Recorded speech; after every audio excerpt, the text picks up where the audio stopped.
Monsieur le Président, Mesdames et Messieurs les députés, merci, Monsieur le Président, de votre invitation. C'est un honneur pour mon pays et c'est un privilège pour moi-même de m'adresser directement aux parlementaires et à travers eux et elles, aux États et au peuple qu'ils représentent. Je voudrais donc, au nom de mon pays, transmettre, et de mon peuple, transmettre à l'Europe, à l'Union européenne, et à travers vous, mesdames et messieurs les députés, un message à vos États et à vos peuples, un message d'amitié et de solidarité de la Tunisie, et un message de confiance. La Tunisie se présente à vous aujourd'hui sous un nouveau visage, parce que notre peuple a lutté pour engager dans notre pays un processus démocratique. Vous savez que nous avons maintenant une constitution moderne, une constitution pour un État civil, sans référence religieuse ou dogmatique autrement. Mais nous avons aussi un peuple à majorité musulmane. Et nous pensons que l'islam, bien connu, bien appliqué, n'est pas incompatible avec la démocratie. C'est même un élément porteur pour engager notre pays dans cette voie. Nous avons donc constitution, nous avons un président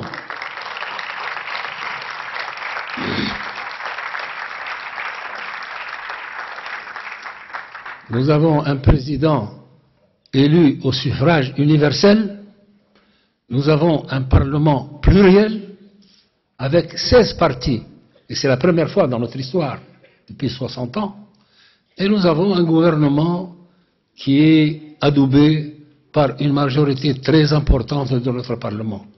La première fois, 168 voix pour une majorité de 217.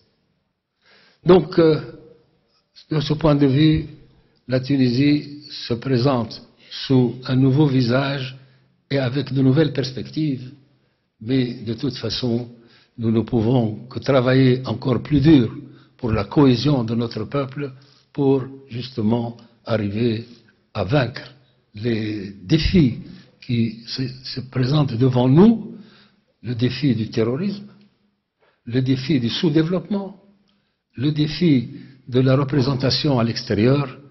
Nous sommes optimistes, raisonnablement optimistes, et nous allons travailler pour cela.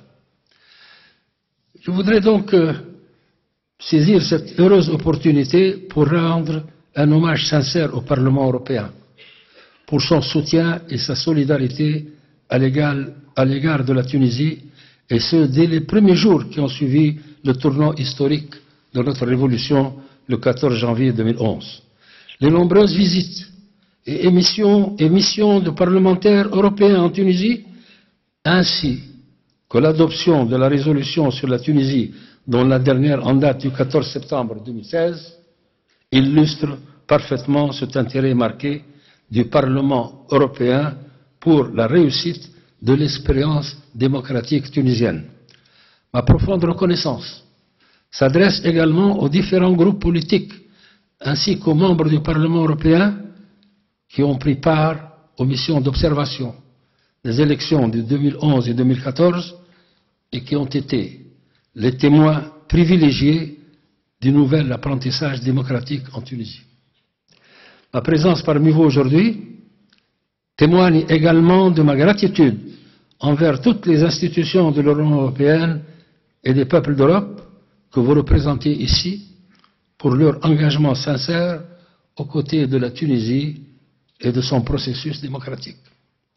La visite à Bruxelles que j'entreprends aujourd'hui intervient à un moment historique et fortement symbolique pour les relations tuniso-européennes qui célèbrent cette année le 40e anniversaire du premier accord de coopération de 1976, couronné par la tenue de rencontres au plus haut niveau entre la Tunisie et l'Union européenne.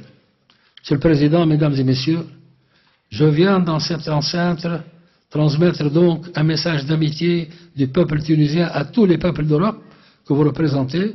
La Tunisie se trouve à l'extrême nord de l'Afrique,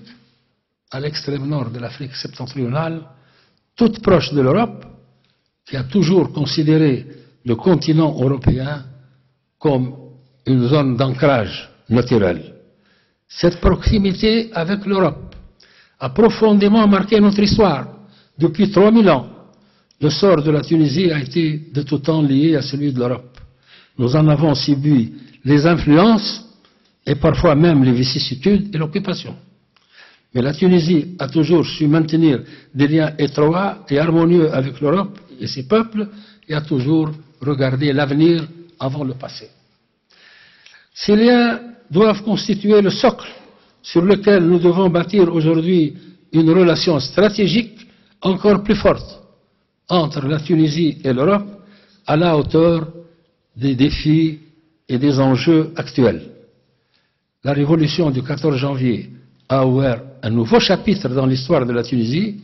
Le peuple tunisien s'est soulevé d'une façon pacifique et spontanée, sans aucun référent idéologique ou religieux, contre l'ordre établi et le despotisme. Ce soulèvement était porté par des jeunes en quête de dignité et de liberté.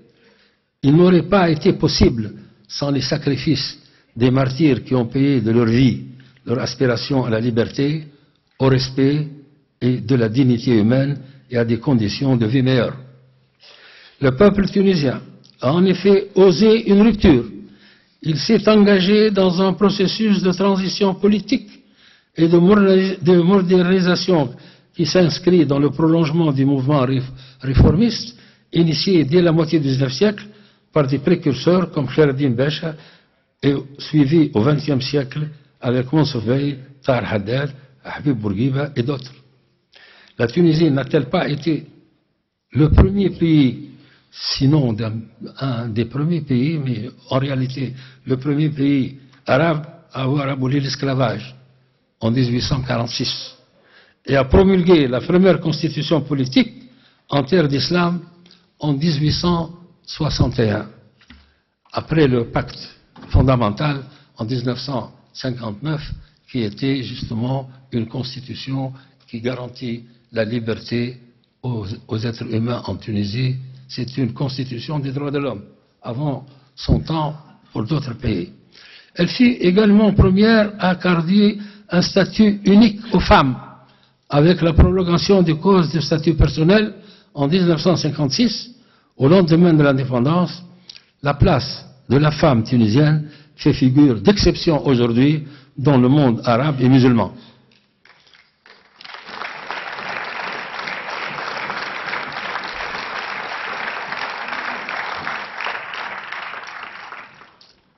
On nous critique peut-être un peu à cause de ça dans certaines parties du monde, mais ça, c'est notre choix. Et c'est notre fierté. La Tunisie réformiste tunisienne s'est appuyée sur une lecture éclairée et modérée de la religion et s'est opposée à toute doctrine rigide ou extrémiste. Cette spécificité tunisienne conforte aujourd'hui notre marche irréversible vers un modèle démocratique auquel sont attachées toutes les composantes de la société politique dans notre pays. La Tunisie est déterminée à prouver au monde entier et à tous ceux qui ont la phobie de l'islam que l'islam n'est pas incompatible avec la démocratie.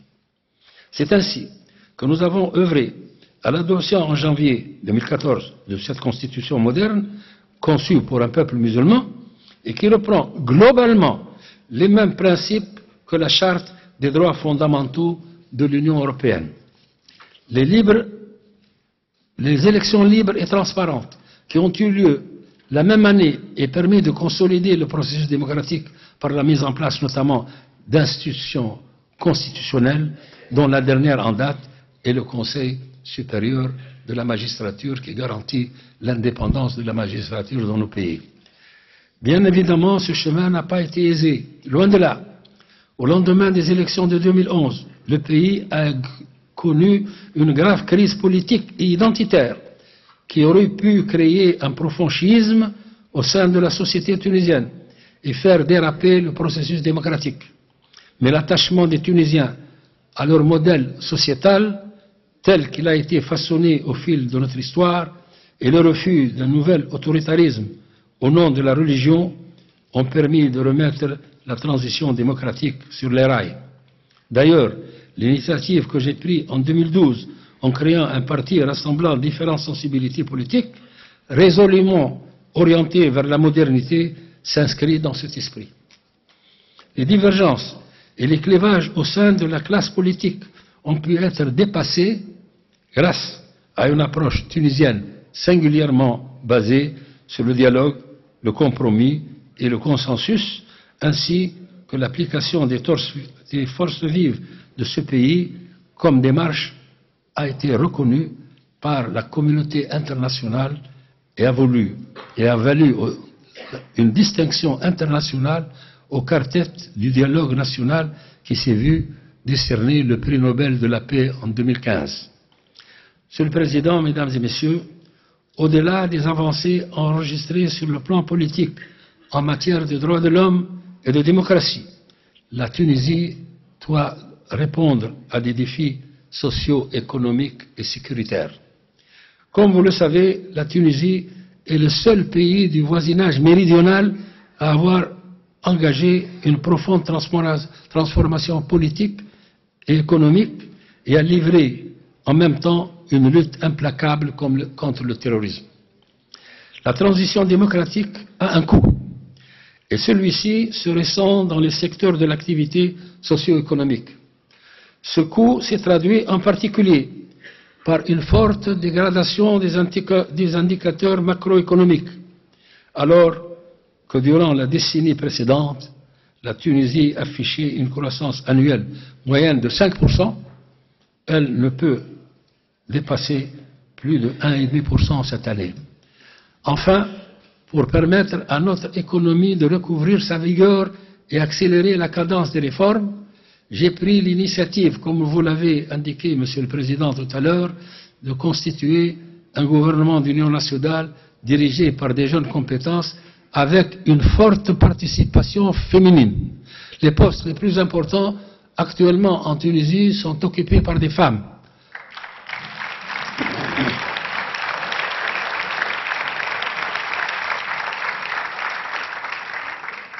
Ce gouvernement soutenu par les principaux partis politiques et organisations nationales s'attelle à mettre en œuvre les grandes réformes indispensables pour bâtir un modèle de croissance durable et inclusif. D'ailleurs, le plan de développement quinquennal 2016-2020 s'insère largement dans cette politique. La récente adoption du Code des investissements confirme notre engagement à doter l'économie tunisienne d'un cadre propice à l'investissement national et étranger. Je me réjouis que la conférence Tunisia 2020, qui vient de s'achever hier seulement, a repositionné la Tunisie sur la carte internationale d'investissement. Je tiens à exprimer particulièrement mon appréciation à nos partenaires européens qui ont contribué au succès de cet événement économique majeur. Les contrats signés et les engagements formulés à cette occasion témoignent de la confiance renouvelée vis-à-vis de la Tunisie et de son potentiel économique. La Tunisie dispose d'atouts indéniables à même de lui permettre de sortir de cette crise économique difficile.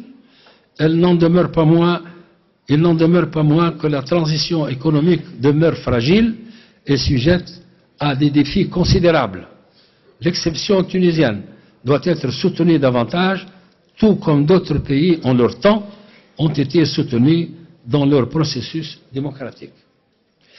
Monsieur le Président, Mesdames et Messieurs, la Tunisie a toujours entretenu avec l'Union européenne des liens solides et étroits. Premier pays ayant conclu un accord d'association avec l'Union européenne en juillet 1995, la Tunisie a fait de son rapprochement avec l'Union européenne une constante de sa politique étrangère et un choix stratégique. Nos relations ont connu un nouvel élan depuis 2011 qui s'est concrétisé en 2013 par un partenariat privilégié censé permettre un rapprochement encore plus poussé de la Tunisie et de l'Union européenne, avec laquelle elle partage désormais les mêmes valeurs démocratiques. C'est donc tout naturellement que la Tunisie considère l'Union européenne son premier partenaire comme son principal soutien pendant cette phase délicate. À cet égard, nous nous félicitons de l'appui important qu'a apporté l'Union européenne au succès des premières phases de la transition en Tunisie. Nous saluons particulièrement les nouvelles mesures annoncées récemment dans la communication conjointe de la haute représentante de l'Union et de la Commission européenne pour renforcer davantage ce soutien en prévoyant un accroissement de son soutien au cours des prochaines années. Cependant, nous estimons, et je m'excuse de parler comme cela, que les instruments traditionnels de coopération demeurent insuffisants pour accompagner les remarquables transformations entreprises dans notre pays. Notre pays, qui vit en effet une expérience inédite dans sa région, est en droit d'aspirer à un traitement différencié de la part de son premier partenaire. Nous apprécions à cet égard le fait que le Parlement européen ait pris conscience de l'ampleur du soutien attendu pour consolider le succès de cette expérience en proposant dans sa récente résolution des mesures d'appui significatives en faveur de la Tunisie, à l'instar mise en place d'un plan Marshall et la conversion de la dette en projet d'investissement. Nous espérons que cette initiative trouve un écho favorable auprès des autres institutions européennes et des États membres pour la mobilisation d'un appui conséquent à la hauteur des enjeux et des défis auxquels fait face notre pays, un appui désormais essentiel pour accompagner la Tunisie à franchir cette étape cruciale de son histoire.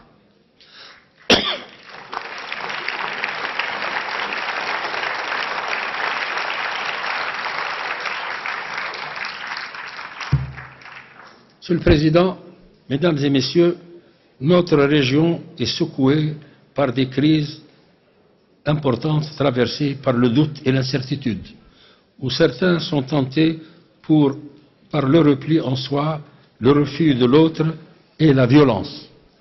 Les questions sécuritaires et migratoires sont des préoccupations constantes et constituent des enjeux stratégiques qui appellent une intensification du dialogue et une coopération renforcée pour apporter des réponses communes. En Tunisie, nous construisons notre démocratie dans un contexte régional tourmenté en raison de la situation dans un pays voisin, la Libye, et des menaces sécuritaires liées au trafic frontalier d'armes et aux tentatives d'infiltration d'éléments terroristes. La Tunisie est prise pour cible par les terroristes car son modèle démocratique et socio-culturel est à l'antipode de leur vision obscurantiste. Nous sommes déterminés à faire face à ce fléau qui frappe aveuglément sans distinction de race ou de religion. La Tunisie se trouve aux avant-postes de la lutte contre le terrorisme et mérite d'être soutenue pleinement dans ses efforts. Notre réussite dans ce combat ne manquera pas de contribuer également à la sécurité de l'Europe.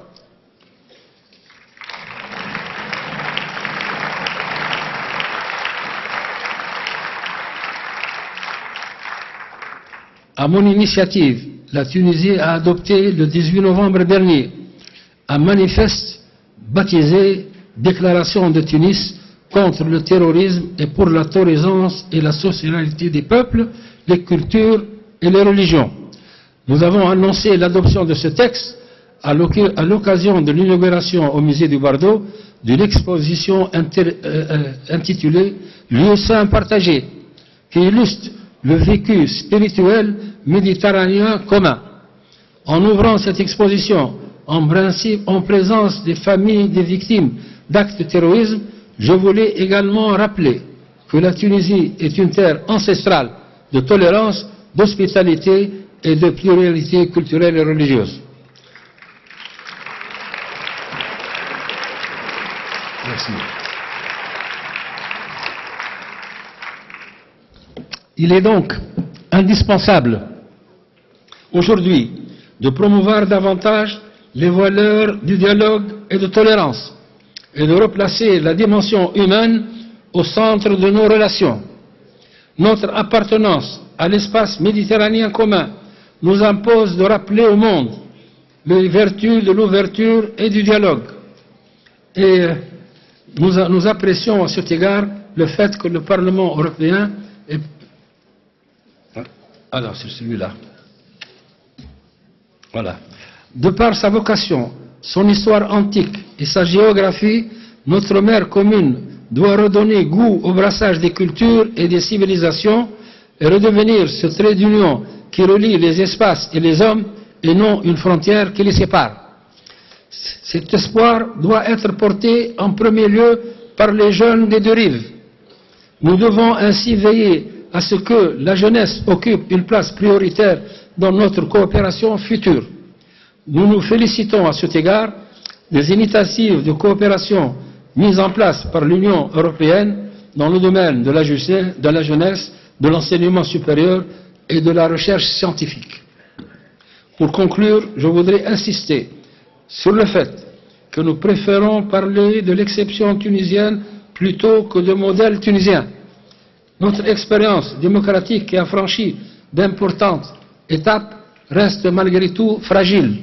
Cette expérience a besoin plus que jamais d'un soutien fort de nos partenaires européens, car le succès de la démocratie tunisienne est non seulement dans l'intérêt de la Tunisie, mais également dans l'intérêt de l'Europe. Une Tunisie démocratique, forte et prospère contribuera à stabiliser le voisinage sud de l'Union européenne. Voilà le message de confiance et d'amitié que je voulais délivrer ici au Parlement européen. Enfin, je tiens à retirer mes remerciements les plus chaleureux au Parlement européen de m'avoir offert l'opportunité de m'adresser à ses honorables membres et à travers eux au peuple ami qu'ils représentent et que j'invite à venir nombreux visiter la Tunisie libre et démocratique parce que la situation sécuritaire est actuellement très comparable à celle de l'Europe.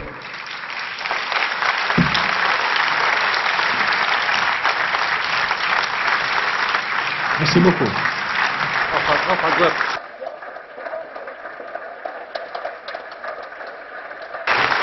Merci, je comprends que le message est bien compris.